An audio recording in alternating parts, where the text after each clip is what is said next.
the stars in your eyes. Tonight you're perfect. I wanna fall in love, but only for the night. Tonight you're perfect.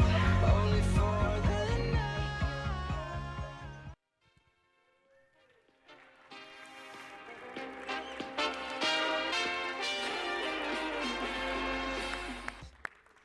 Hey guys, how you doing tonight? Hey, this is a phenomenal crowd. I'm so glad you guys are all here. I had to, hey, what have you been eating or drinking, my man? That's awesome. You know, I got to be all spruced up tonight and kind of put on this suit that's been getting dusty, so I'm glad I can partake in this evening with you. Obviously, a little bit smaller crowd today, so that means two things. Last week, our show probably wasn't as good. And but it did what we wanted it to do. Is we sent you guys out, and you're off, spreading the word, building the kingdom, or it's just spring break, one or the other. But I'm so happy that you guys are here tonight to experience this night with us. Have you guys heard much about the Malaysian flight deal lately? Yeah, I mean, if you turn on Fox News, CNN, it's like Malaysian flight, Malaysian flight, Malaysian flight, and it's just gone. It's missing. Like, they don't know where it went. And if you watch the news, I mean, you can watch Fox News for probably about half an hour, and they'll tell you about 15 or 20 times, we don't know where it's at. It's gone. Do you guys know? And, it's almost like they're saying they crash landed somewhere into the ocean, they're all dead. Or they said, hey, they actually took off on their own course and just landed a nice little island or having a good old time together down there. So you just got to kind of keep up with that and kind of watch what's going to happen. Maybe it's some big conspiracy, or maybe the pilot was just like, Jesus, take the wheel, and just let it go, and they went to heaven, like around the chariots like Elijah and Elijah, who knows, so keep a lookout for that.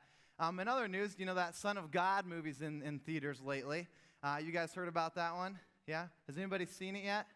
Yeah, a couple of you see, I haven't seen it yet, and I've really kind of stayed off of the internet and all like the little previews and stuff. I don't want to spoil the ending. Not quite sure. I want to quite figure it out yet, so I'm waiting to go to the theaters to watch it. Kind of figure out what happens at the end. But they're saying about the Son of God movie that actually the critics they say that Jesus is too good looking in that movie. They said he's too good looking. He shouldn't be the actor portraying Jesus. And, Hollywood's kind of flustered about it. But then you got Jesus up in heaven. He's like, what the heck, man? I'm a good-looking guy. They never said I was bad-looking in the Bible. So, that's kind of that conflict there. And if you didn't like that joke, that's Jimmy Fallon. So I didn't really come up with that material anyways. But I did want to show you a quick snippet. Jesus does kind of have that attitude of thinking he's good-looking. So here's a quick clip of what the Son of God movie is like. Just a quick snippet for you.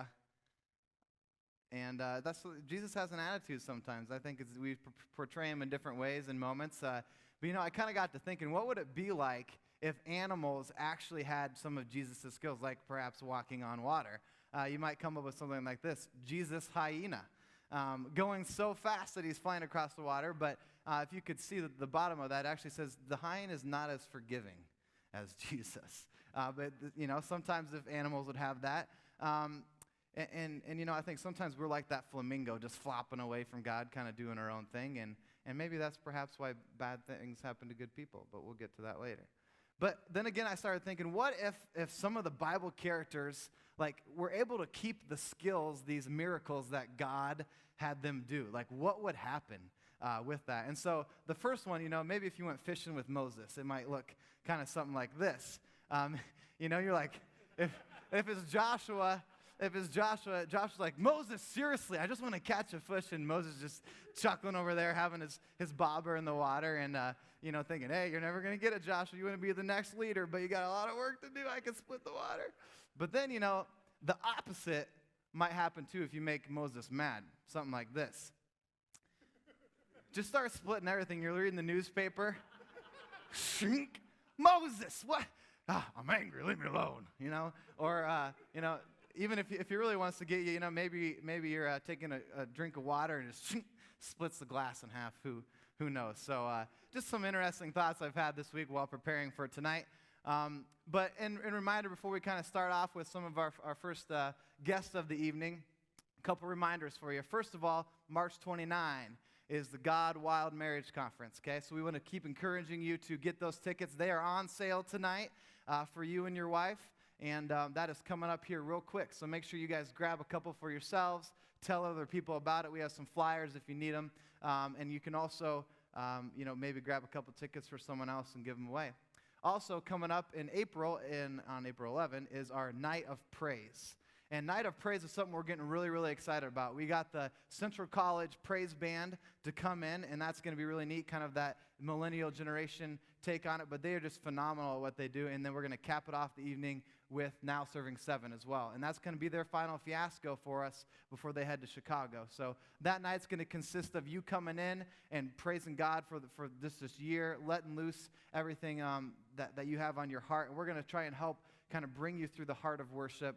And we're going to use a temple theme and kind of guide you into the temple, into the holy place, and just praise God for that night. So I'm really, really excited about that. So keep that on your radars. Welcome our first guest, Austen Schueler.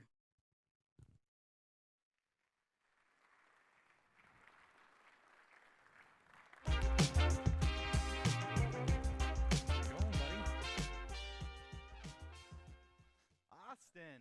Nice set, man. Hey, This is nice. we upgrade in time and Yeah.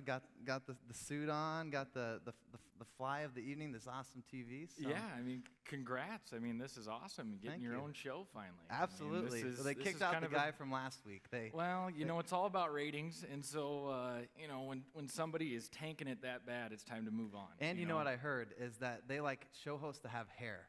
Well, that's part of it too. What happened with Conan? I think what they already said, Fallon's been on longer than what Conan's stint was or whatever. So Yeah. previous guy's going to be, I guess, on cable networks now, and I know. he's no longer the big time. Yeah, pretty soon I'm going to be on top. So. Yep. So what's up with you, Austin? Where have you been? Last week you skipped, I noticed. Well, skipped, I guess, could be one word for it. Business called, and so I had to, fulfill. You went out to eat, or? Work obligations and spend a week in Phoenix, which was rough. Rough. That's probably why you had the sunglass tan line around your eyes. Sunglass tan. Can we get a tan close-up line. on that? Yep.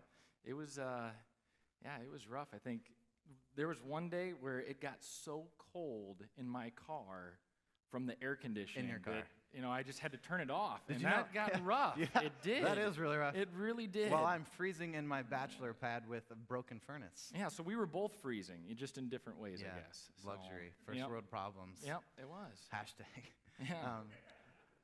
Yeah. So Austin, that's good to hear, and work's going well. Then you have a lot of trips right now. You just that one? Or? Not really. Not a ton of trips right now. I think the big thing for us that we're dealing with is, I guess, I don't know if we have any parents of high school kids out here, college-age kids. It's financial aid season, which I get phone calls left and right of parents They want more so money. excited, actually. Oh, They're oh. like, oh my gosh, I love having to file financial aid paperwork and figure out how to pay for and they school. compliment you for. They do. They say, you've done such a nice job Exactly. charging me so much. And I just, I'd say, hey, that's my job. Right. So, And- yeah. But no, it's a busy time of year. It is. It's a busy time of year.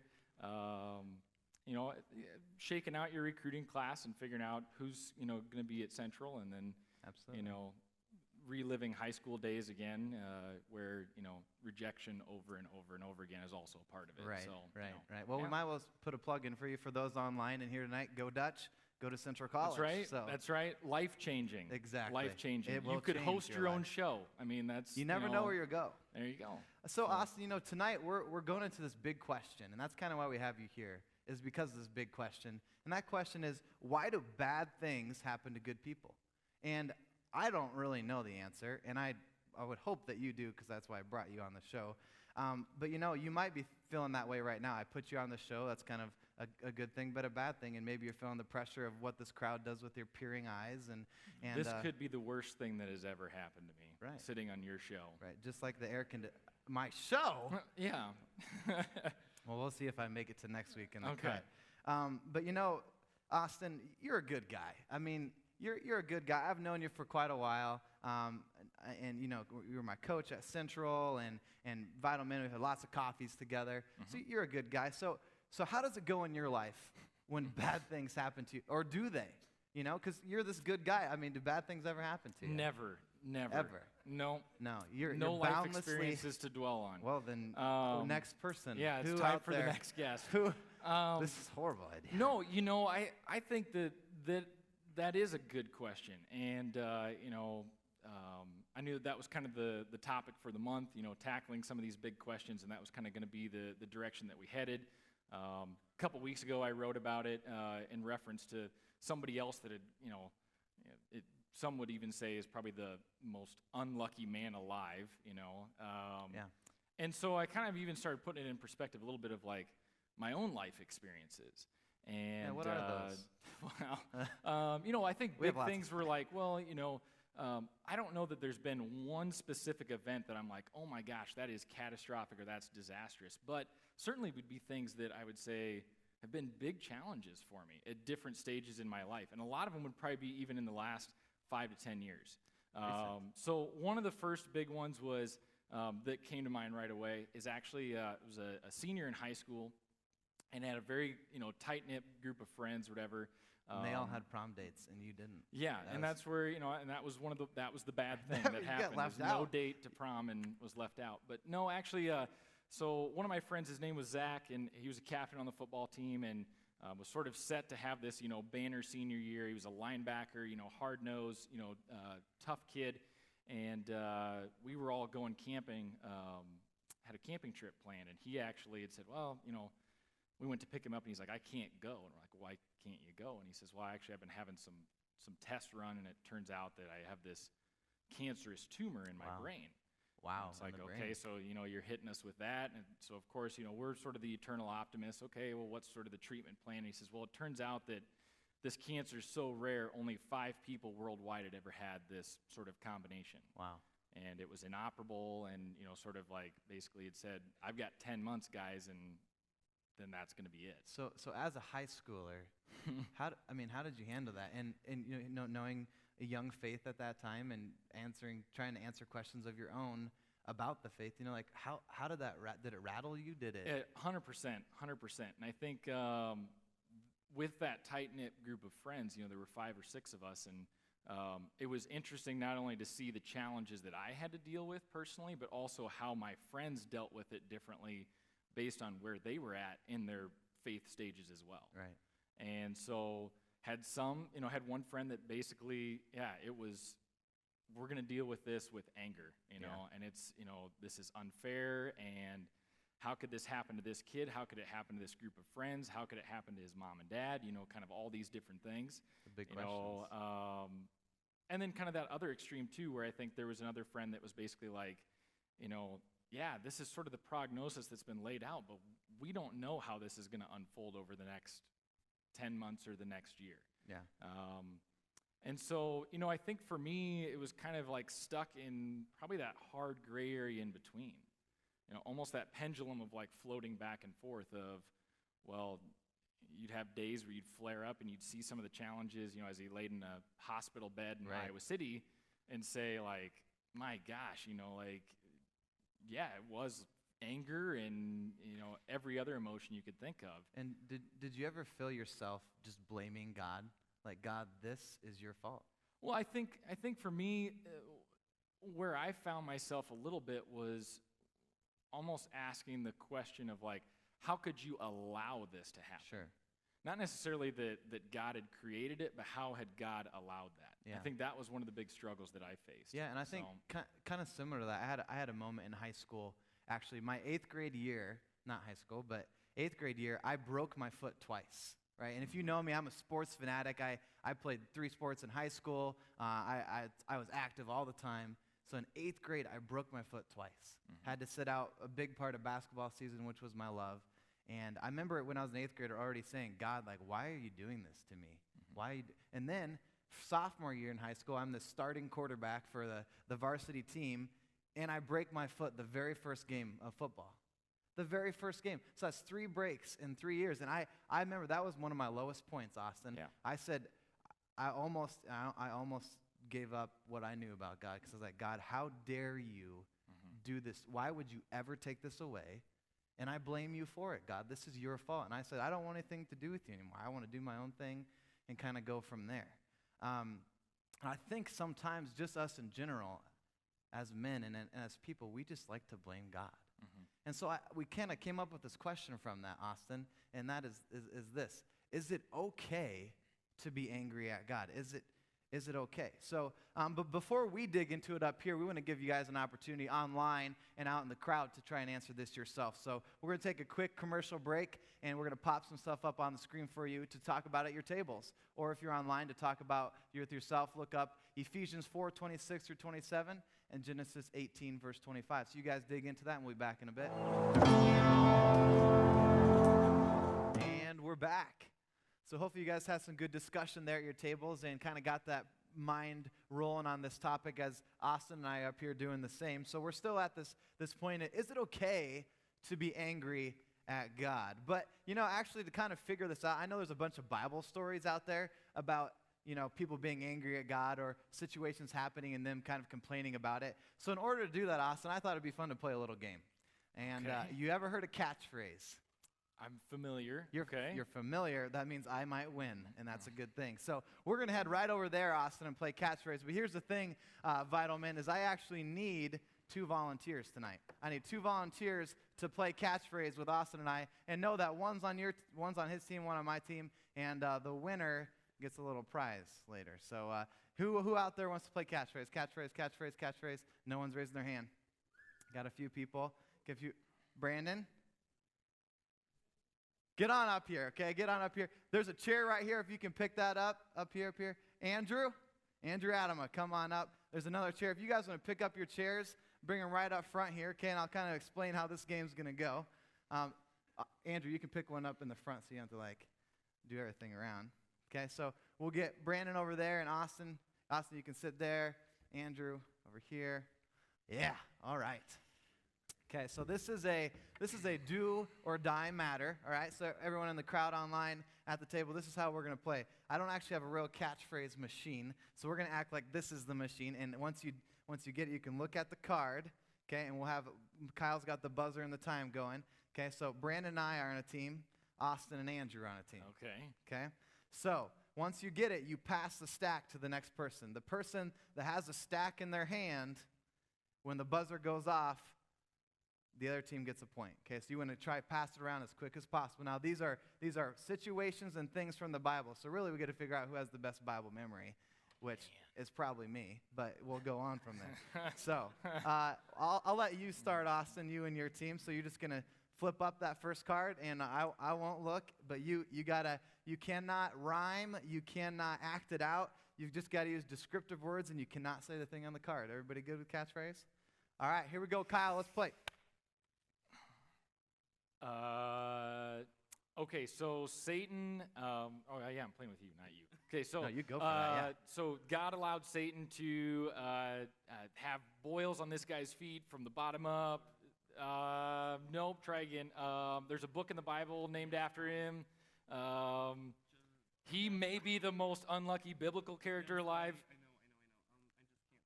I just can't think of his name. I bet it's Paul. It may be something that I go Roger to every Rabbit. single day with a little bit different spin on the name. Okay. Another name for work is... I know it. Do you know it? We're going to be good, these guys. Let's see. How else would I describe it? There we go. Pass it. Oh, yeah, there we go. There you go. Here we go. Very strong person. I'm strong. Oh! Brandon. Darn it. Okay, point for you guys. What was it? Samson. All right, just throw it. When you're done, throw them. Just get rid of them. There you go. It's on to them now. Okay, so we're down 1, they're up 1. Here we go. Round 2.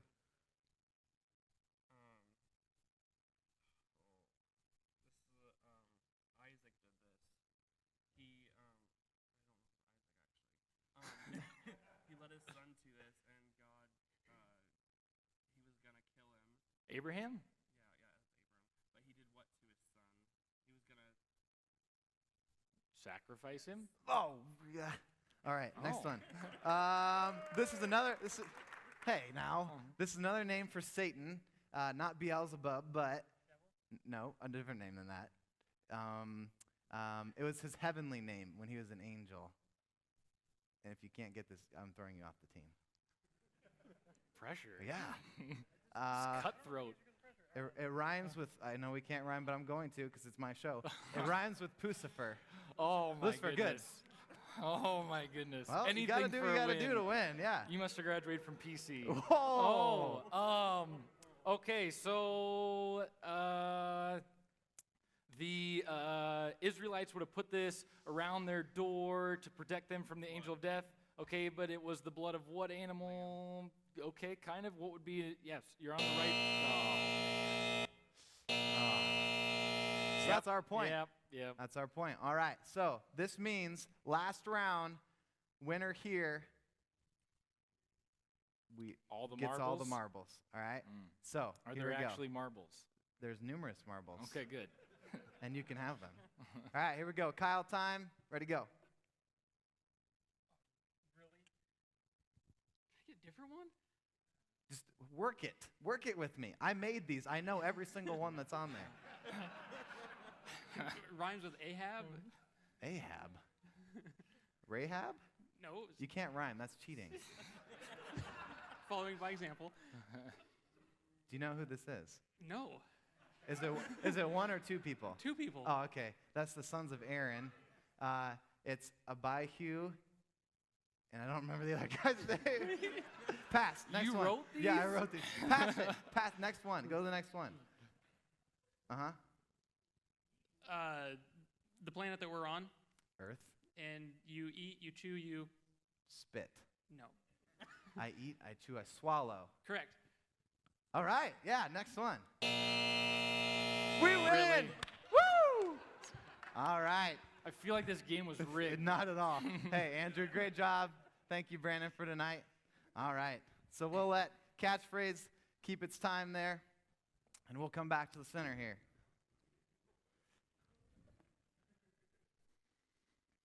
All right. So, now that we kind of figured out a few people, which, by the way, we won, a few people that also probably won in the Bible at times, like I just did, that may have had some hardships with winning at times about their lives. And so some of those we had in there was, Job, you trying to get the boils there, and Samson, I think, was a strong one that we had, and a couple others. But, when we kind of come back to this, we're just trying to figure out, is it okay to be angry at God?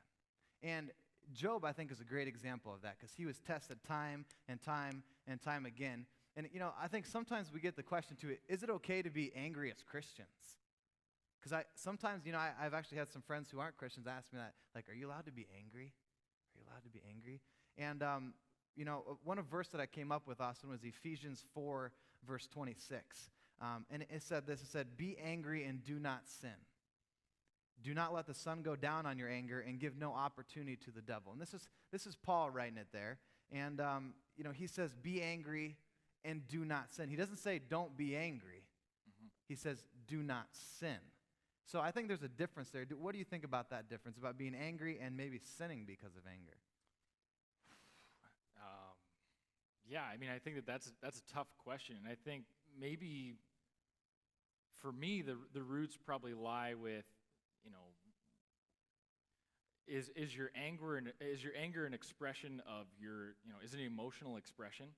Is it something that is basically describing a feeling that's inside of you, or is it an outward action? Right. And so I think, where you can start to move from that gray area there, and it's a fine line, but expressing anger, I don't know is necessarily a bad thing. Absolutely unless you are, again, taking your anger out on, someone in an action, so to speak. I don't know. That's kind of how I see it. I think that's pretty good, Austin. I think there's so many times that when we react, sometimes we do so out of anger, but because we want revenge. We want to get someone, right? Get them back, have that revengeful feeling. And that's what we can't have. Mm-hmm. We can't have it all. And so I think that difference for us is that there is a right time to be angry, and it's when it's a response to sin, right? Mm-hmm. It's the correct response to sin. Mm-hmm. And I think we have to understand that as Christians, it's okay to be angry when we're angry at sin, right? And I think the difference for us sometimes is that we try and be really selfish about it. Yeah. And there's times that I think, too, that as Christians, we don't stand up and actually get angry about sin enough. You know what I'm saying? Like times when we correct each other. When I see a brother not doing the right thing, and I say, man, what you are doing is sin, and you need to stop. And I think that's kind of an interesting twist in it, too. But then we kind of go back to the moment of when we get angry at God. And I think that's kind of the defining line for me and the bigger issue. And so that verse we said earlier, Genesis 18, verse 25, it says, shall not the judge of the earth do what is just?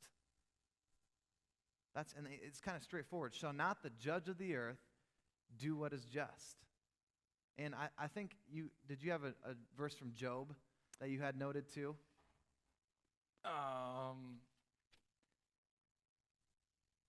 I think you did. Yeah, I did. And Of course, I wrote down too many things well, here. that's a great problem to have. And that's the bottom here, Job 10, verse 2. At the bottom of your sheet right there. So in Job, actually I think was it 2 verse 10 or 10 verse 2? But yeah, it was Job replied, "You talk like a foolish woman.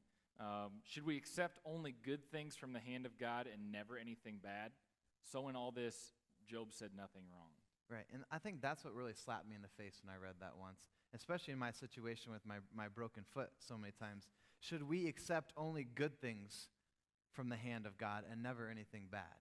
And Job's situation is so unique because God actually tells the devil, hey, I will allow you, you used that word earlier, Yep. I'll allow you to kind of do what you need to do to prove that I'm righteous, to prove that Job is on my side. Mm-hmm. And Job did a fantastic job of understanding that, God can do what he needs to do. And so what happens, Austin, when we get angry at God? Is that even okay?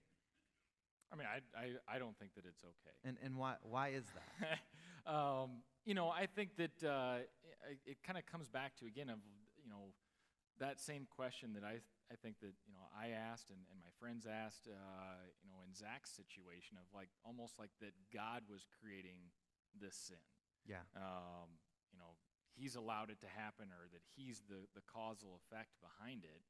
And, I think that sort of debunks our entire, concept for faith and religion, that God is really, sort of up in heaven, with these evil intentions of I'm just going to mess with these people down there. Right. And we have a good God, he wouldn't. Right. He exactly. wouldn't do that. Exactly. And so I think that sort of, it's okay to have those emotions, spring up again, but when we start to cross, I think, that boundary into blaming God for these things that have happened to us, I think that's where we start to go into that sinful path. And so it's okay to be angry with the situation. You said it best, having anger towards that sin, Right. not anger towards God. Right. And it's not a sin when something happens to me, right? Like Right. when something bad happens, it may be a sin of another, but I can't get angry at God for that. And I Right. think the big thing that I found here, and kind of John Piper influenced this, was that it's never right to be angry at God. Because who is God? He is this almighty, all-controlling. He's got everything under control, and he is just. He is fully just and fully merciful, which blows my mind, Austin. I do not understand that for a bit. But he is. He is fully just. So when we say, God, I'm angry at you, he's going, well, what I do is right, and it's always right, and it's always just. And the thing is, in the end, we probably deserve it. And I think John Piper, in a commentary I read, kind of put it like this. There's so many times that we are allowed to express our anger to God. Say, God, this situation sucks. It's not easy. This really, really is hard. But I want to glorify you. And there's going to be times where we feel that. I think we just feel alone. And we don't know how to get through it. And it said this. It said, we may ask in those times, my God, why have you forsaken me? Or where are you? And Jesus said that on the cross, right? And before, my God, why have you forsaken me? Where are you in the situation? It hurts. It's sucky. It's so hard to get through. But then we come to a point like Jesus where we say, you know what, God, into your hands I commit my spirit. I give it all to you because I know it's not in my hand. And I think that's a good pulling point for us, Austin, is just to remember that we can't be angry at God. There's no possible way for us to do that, but we can be angry at sin, and we can express anger towards God. So, Austen, I thank you bunches and bunches for being here tonight. It's Yeah. been phenomenal to have you. Thanks for having me. Appreciate Absolutely. So you let me beat you at the game, so we might have you back again. But let's give him a Okay. warm round of applause, everybody, as we send him off on his way. it. Thank you. Now we're going to go to another commercial before we have our next guest tonight, Marty Schmidt. And now, welcome our second guest, Marty Schmidt.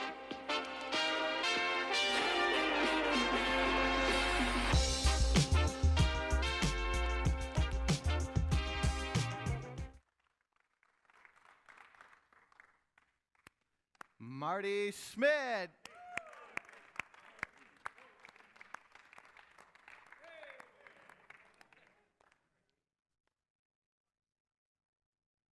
What? Marty's not here? For real? Arvin. Can you take a seat quick? I just gotta talk to you quick. Just.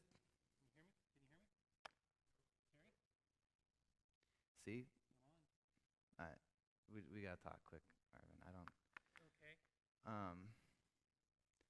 don't know. Oh, there we go. Ooh. All right.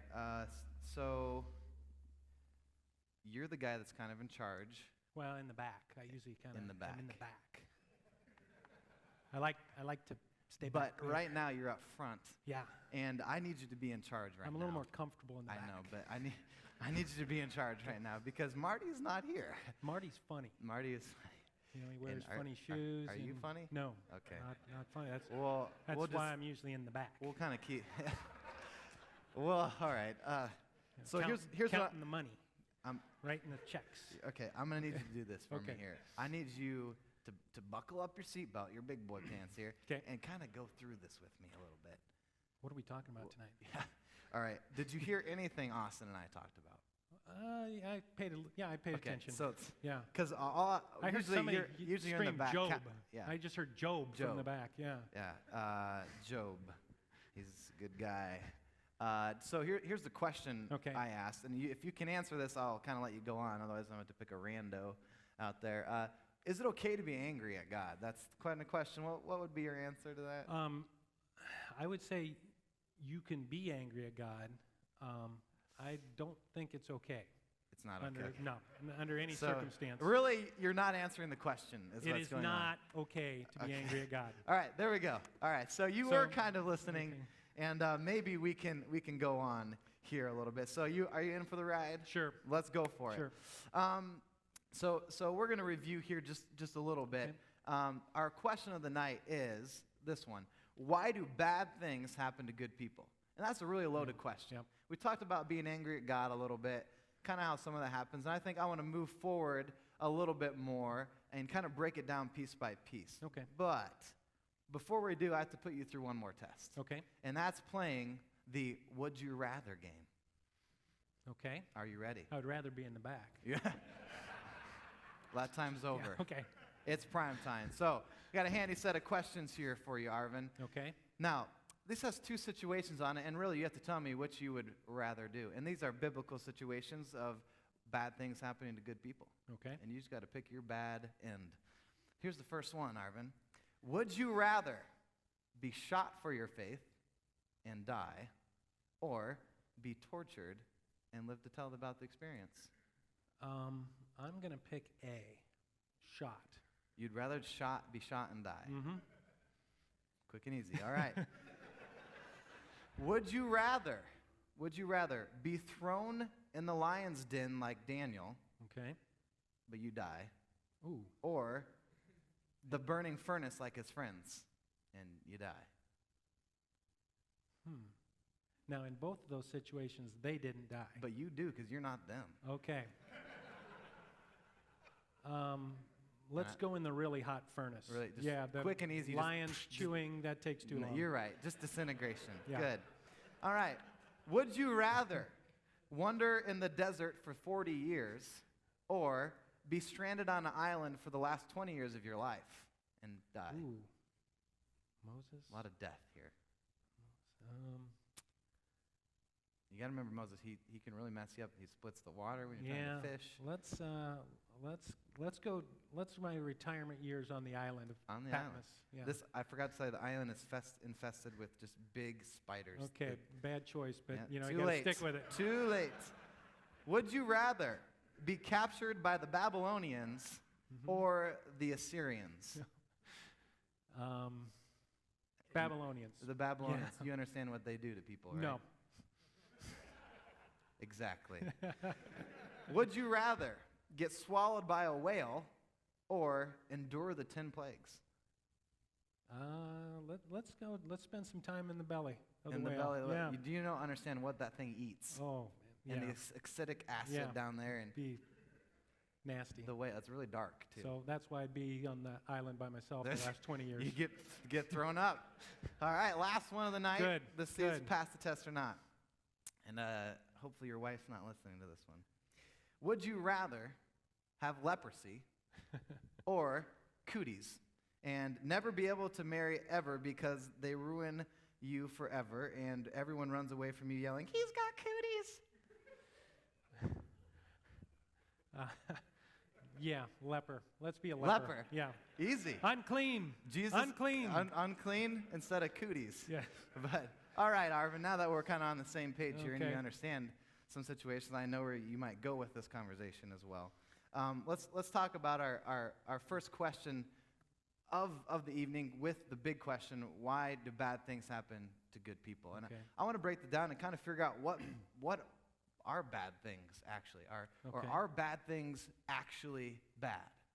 Okay, so here's a reference from the Bible, which kind of makes me think this question from James 1, Okay. 2 verse 4. It says, "Count it all joy, my brothers, when you meet trials of various kinds, for you know that the testing of your faith produces steadfastness. And let steadfastness have its full effect, that you may be perfect and complete, lacking in nothing." So it says, count it joy when you meet trials of various kinds. So are bad things actually bad? What's kind of your first thought? Let me ask you this. Yeah. Is death bad? Well, I think if you look at it in the view of the world, they would say yes, it's bad. I mean, you know, loss of a friend, loss of a parent, loss of a child, loss of a spouse.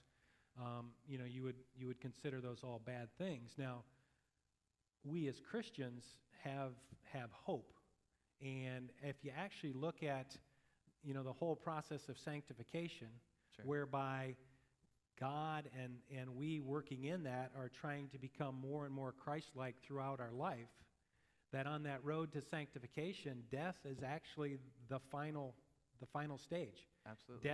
Death then allows us our sanctification to be complete, and then to go be with Christ. Yeah, and you know, my mom actually gets really mad at me, and this is serious, Okay. when I tell her, "Mom, like, I don't care if I die." And she goes immediately to kind of what you said, "Cory, what about all of us that are left here? What about your family and your friends?" And I was like, "Mom, I know it would be sucky for you, but I get to go see Jesus." And that's what I tell her. And I was like, "Mom, that's why I'm crazy. And I go to Australia where the most poisonous snakes and spiders are, and I sleep outside on the ground for 3 weeks. Mm-hmm. And I go to Tanzania where there's lions, tigers, and not really bears, but hippos. Yep. And, you know, like, but I'm serious with that. Is death for me, as hard as it can be for those who have the loss, actually for Christians is something that we don't see as bad because we have eternity with God. Yeah, and I think we look so much, you know, with our own experiences and earthly experiences of the loss of relationship, you know, especially as you know, I'm sure several here and online have either experienced the death of a child, which I haven't had that, which I think would be incredibly tough. You know, the closest thing I can put to that is you know, the loss of a brother in an auto accident when I was, you know, just 13, and he was an older brother, and just looked up to him for really everything as you do to an older brother, and then he was taken at a young age, and just that sudden severing of a relationship was so tough and really caused me a lot of pain, not only at that time, but as I look back on my life and some of the decisions that I've made and some of the relationships that I've broken are really, have some roots back in that loss there that I just hadn't processed fully. So, I think we look at that as bad, but then again, you look at, as you mentioned, about being with Christ. As several here know, a year and a half ago, my father passed away, but he was 90 years old. We had 4 weeks of knowing that he was going to pass away, spent 2 weeks in hospice here in Pella, and just, knowing that he was ready to go home, he was ready to be with Jesus and to have those conversations. And so, I kind of put those two death experiences in my life at total opposite ends of the spectrum, of one being just a sudden me not understanding it, and one more of a, okay, I can really understand, God's plan and way here. And I think that loss spectrum and how it happens, like you said, your father and your brother, they're two different extremes in a sense, and I think we all run into that at times, and that's when we have that issue, is this really bad for me? Right. And that kind of brings me to like even sicknesses, right? Yep. I'm a teacher, and I love when I'm sick because I don't have to really go to school. I just get to sit at home for the day, But sometimes there's severe sicknesses like cancer and perhaps leprosy, if that would ever come upon you. By chance. Or even, losing a bunch of money that you invested, or losing your job, losing a position. Are those bad? Do we look at them as bad? I think we typically do, but, I've got another experience with somebody that I've worked with at Pella for many, many years, and, he went through quite a bout of cancer and 2 stem cell transplants and just an incredibly hard time in his life. He's now been cancer-free for the last several years, but it's taken that many years just for him to try and build some of his strength back up. But, he said to me once, he said, I have had the ability to minister and to talk to more people about Christ during the period that I had cancer than the previous 50 years of my life. That's powerful. Now, would you ever wish cancer upon him? Would you ever wish cancer upon yourself? No. But think of the impact that he's had on doctors and nurses and fellow workers, that he's been able to, through all this, give glory to God and give glory to Jesus. So, yeah. Amen. And, Arvin, I've always said, and I've found this out in my own life, that it's not my successes, it's not the good things in my life that bring me close to people and that move the kingdom of God. It's really those stories of hardships, of failures, of pain. And I think that's kind of the sum of this question for me, is sometimes I think emotionally and in our lives, bad things really are bad. They are hard to go through. But God can use them, right? Count it as joy in the way that we're tested, in the way that we are brought about to bring glory to the kingdom of God. Yeah, I look at it as, it's all in God's providence or God's care. God created all things. He continues to maintain all things and directs their activities, and he directs them to fulfill his purposes. And, and to be honest with the crowd, Cory did call me last night and said, hey, Marty's not doing well tonight, and I need you to step in. So I wanted to just kind of sit and think about this for a little bit, and Joseph came to mind for me, of what happened to Joseph and his brothers wanting to kill him, but then beating him up and selling him off. And he goes to Egypt and endures incredible hardship. Every time he thinks he's kind of working his way up, boom, something else happens. And when he finally is reunited with his brothers, and they figure out who he is, and it's in Genesis 50 verse 20, where the brothers are worried because they know he's a big macho guy. He's like me on the stage. Yeah, he's second in command, and they find out who he is, and he's like, no, he said, you meant it for evil, or you meant it for bad. God meant it for good. Mm-hmm. If all those things hadn't happened, so it probably wasn't God's intentional will for that to happen, but due to sin and the things in the world, God is using those circumstances to ultimately bring about what he wanted to have done there. Yeah, amen. And that's so true. Which kind of brings us to the next question. Maybe not the next question.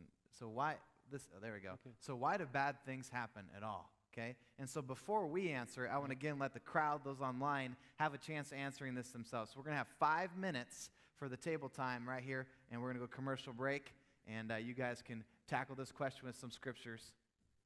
It's all yours.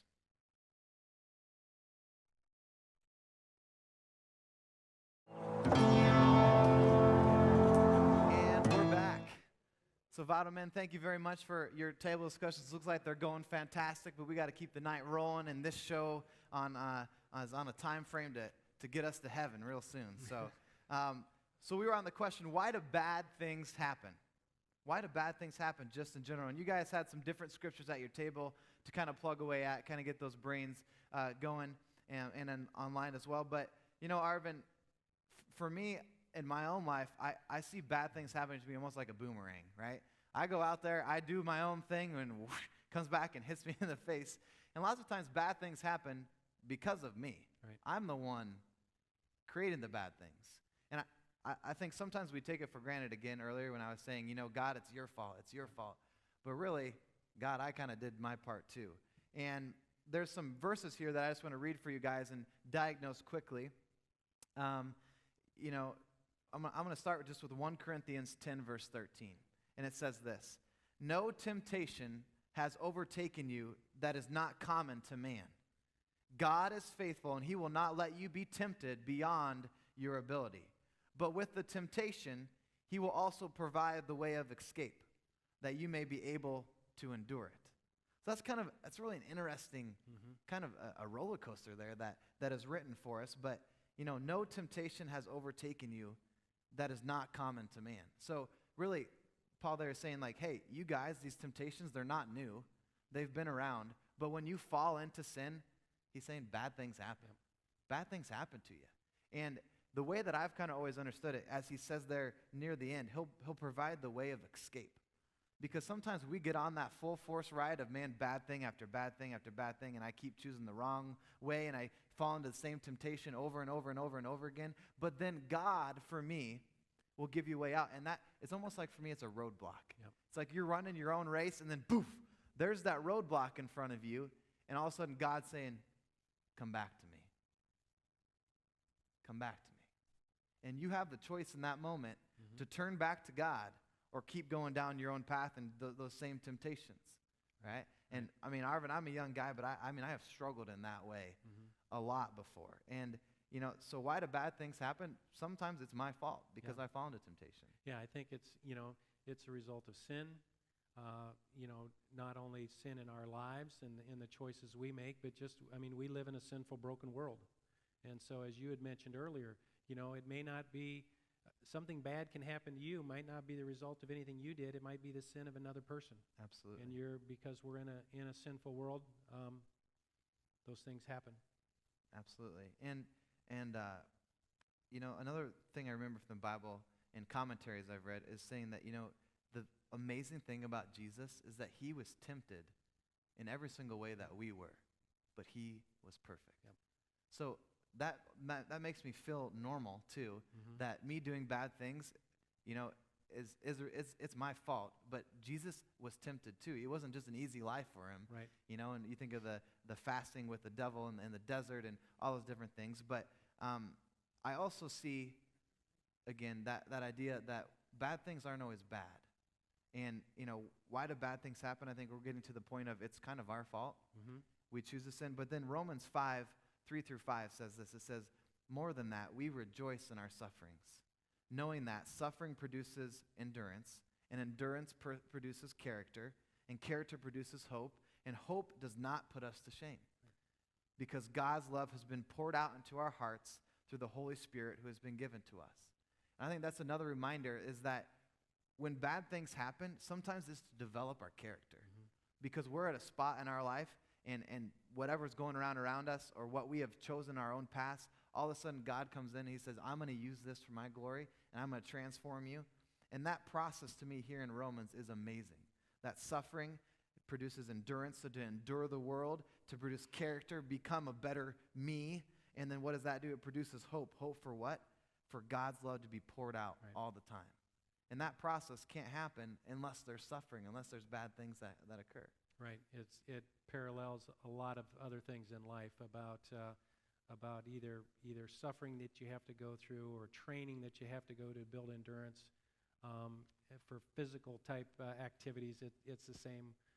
It doesn't feel good during the character building process maybe, but I think as we a lot of times have looked back over some of those times in our lives, we can see God's hand and we can see the purpose that he put us through that situation to either make us stronger or to be able to reach out and minister to others going through something maybe similar. Absolutely. And I think in the end, we just answer that question. We say we're sinners, and or we just blame Adam and Eve because they started it all. I mean, it's really their fault, but I'll take some of the blame as well in that process. So next question for us then, Arvin, is, so, why do bad things even happen? But going back to our big question, part of it is to good people. So the question is or what is a good person? Is anyone good? Yeah, I think again, what lens or measure are we going to use to try and determine if someone's good? Again, if we use the measure of the world, even our own. I mean, we can sit back and say, yeah, I did that. That was a good thing. I helped this person. That was a good thing. We can look at, others that do maybe give lots of money to charity or do things that the world looks at, wow, that's a really good deed or that's a really good person. But really, you're a dirty dog underneath. If you get back to the root, we are all sinners. We are incapable of really anything good on our own without Christ and without the Holy Spirit. So. Yeah, and then there's that verse that pops out, and I can read that for us too, and I have it for you guys on the screen. I think it's in your handouts, is Romans 3:9-18. And this is what it says, and this smacks me in the face, Arvin. What shall we conclude then? Do we have any advantage? And that, like you're saying, as Christians, as good people, do we have any advantage? Not at all. For we have already made the charge that Jews and Gentiles alike are all under the power of sin, which we just talked about with bad things. So as it is written, there is no one righteous, not even one. There is no one who understands. There is no one who seeks God. All have turned away. They have together become worthless. There is no one who does good, not even one. Their throats are open graves. Their tongues practice deceit. The poison of vipers is on their lips. Their mouths are full of cursing and bitterness. Their feet are swift to shed blood, and ruin and misery mark their ways. In the way of peace they do not know. There is no fear of God before their eyes. Oh, my goodness. Guess that answered your question.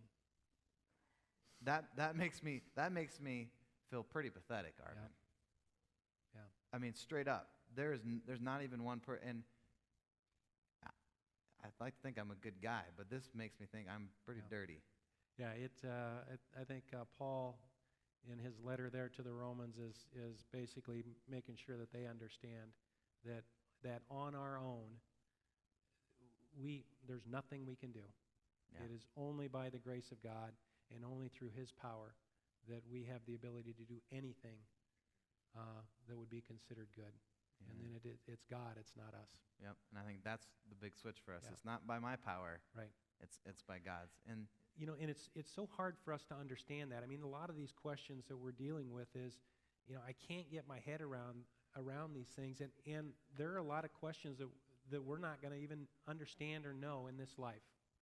And there's a verse in Corinthians that kind of points that out, that it's okay to have questions and not have the answers in this life and not really understand what God has, what is his reasons for doing everything. And it's 1 Corinthians 13, and it's the love chapter, but it's at the end. It's verse 12. I just love how he ends this chapter, this chapter. He says, now we see but a poor reflection as in a mirror. Then we shall see face to face. Now I know in part, Then I shall know fully, even as I am fully known. So we don't understand things today. We don't understand. We maybe think we have a little glimpse as looking into a mirror darkly, but eventually God will make it all known to us as he fully knows us today. Yep, absolutely. That's a phenomenal verse, and kind of leads us there, just back to the big question of the evening that we've broken down and fought and wrestled with at the tables online and here. Why do bad things happen to good people? And you know, Arvin, for me, the answer is kind of simple, especially after that Romans verse, is that no one is good.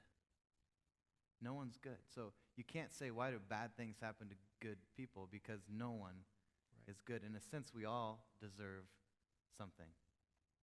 Yes. And like we said earlier, the bad stuff, the death, the sickness, the losing jobs and money, that seems so hard. Our perspective shifts in times of hurt and pain, and we try to discover meaning out of it, but it's so hard to understand that in the moment. And even, you know, I can't really say that's even the right answer to this question. And sometimes we feel like there's no hope when bad things are happening, and we're like, well, I guess I deserve it now. Well, is that the attitude we should have? I mean, what's some more perspective? No, I think again too, the risk of getting depressed here and thinking, wow, there's just these things are going to happen and there's nothing I can do. But again, I think we have assurances from God about God working together for our good. And another chapter in Psalms, Psalm 121, again has special meaning for me. The minister preached on this at my father's funeral, and it just has some, I won't read the whole thing, but just go to Psalm 121 sometime and just read that and take some refuge in the fact that God is on our side and he's watching out for us. Here the writer of Psalms says, I lift up my eyes to the hills. Where does my help come from? My help comes from the Lord, the maker of heaven and earth. Skipping down to verse 5, the Lord watches over you. The Lord is your shade at your right hand. The sun will not harm you by day, nor the moon by night. The Lord will keep you from all harm. He will watch over your life. The Lord will watch over your coming and going, both now and forevermore. So even when we're going through these tough things, God is watching over us. God is in control. He has a plan. We may not understand it, but it is ultimately for our benefit. Amen. And I had a verse from Ecclesiastes 3, verse 11, that just echoes that very same thing. And it says, yet God has made everything beautiful in its own time. Yeah. He has planted eternity, which we don't understand, but is forever. He's implanted eternity in the human heart. But even so, people cannot see the whole scope of God's work from beginning to end. Yeah. And I think that's the beautiful mess that we make, is that even though we mess it up, even though we encounter things that are hard and brutal and bad, that God has it under control. Yep. Praise God. And he's the one just to trust that process, to give it to, and like we said, not on our own power. No. Right? Not run away with leprosy, people calling you unclean, right? Or the cooties drill. But it's giving it all to God in that moment, and no matter what the issue is. So, Arvin, you've done a fantastic job filling in tonight. Well, thanks for having me. Thank you for helping me out. Let's give him a Appreciate warm round of applause. Thank you. And we're gonna go to our last commercial tonight and one last activity, which I hope you will laugh your brains out because it's a crazy idea, but we're gonna have fun with it. So, commercial, and we'll move on.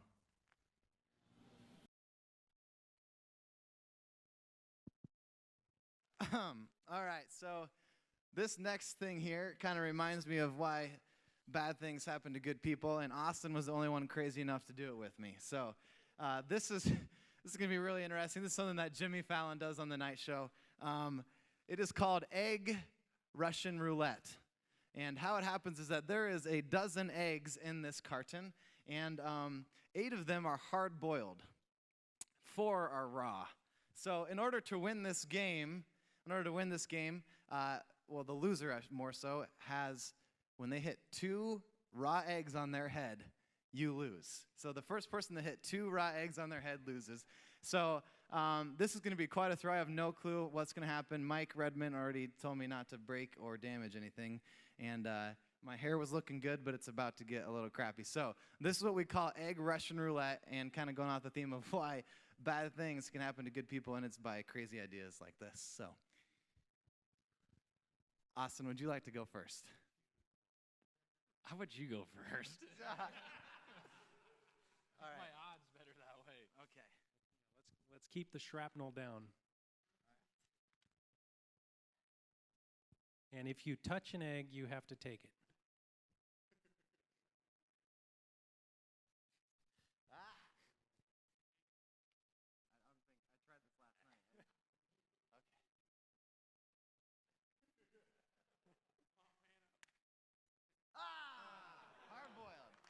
Hard-boiled. Hard-boiled, number 1. Next up, Austen.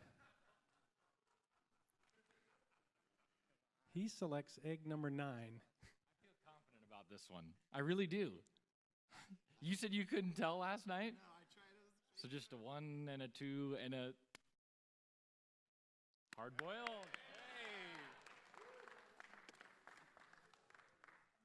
Oh, man. I tried to arrange these beforehand so I would know and Austin wouldn't. Kyle messed them up. So, all right. Second round.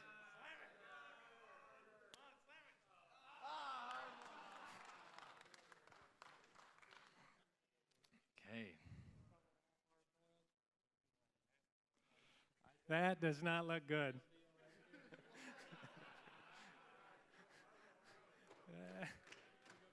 Yeah, that's kind of hard-boiled. 4 down, 8. Now you've got a 50-50 chance. Yeah. Statistically, you're getting worse. I don't understand that. I'm not the numbers guy like you, so 50-50 chance, huh? Okay. All right. I like these corner ones. They've been good to me. All right. 1, 2, 3. Oh!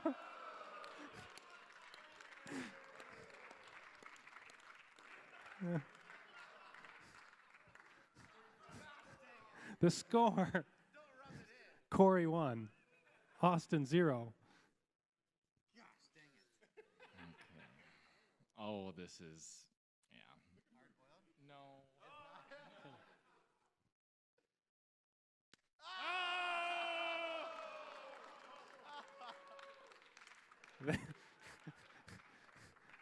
The score is tied. Your odds are better. Okay. I did, but Kyle switched them. I tried to do this so I would win. Didn't work. Okay. All right. Last one. I gotta get a hard boiled. Have a better chance. Stop! Okay, go ahead. Okay. All right. Corner 1. Okay. I gotta win. Oh! We have a winner. Here you go. So we're gonna cut to commercial and be right back.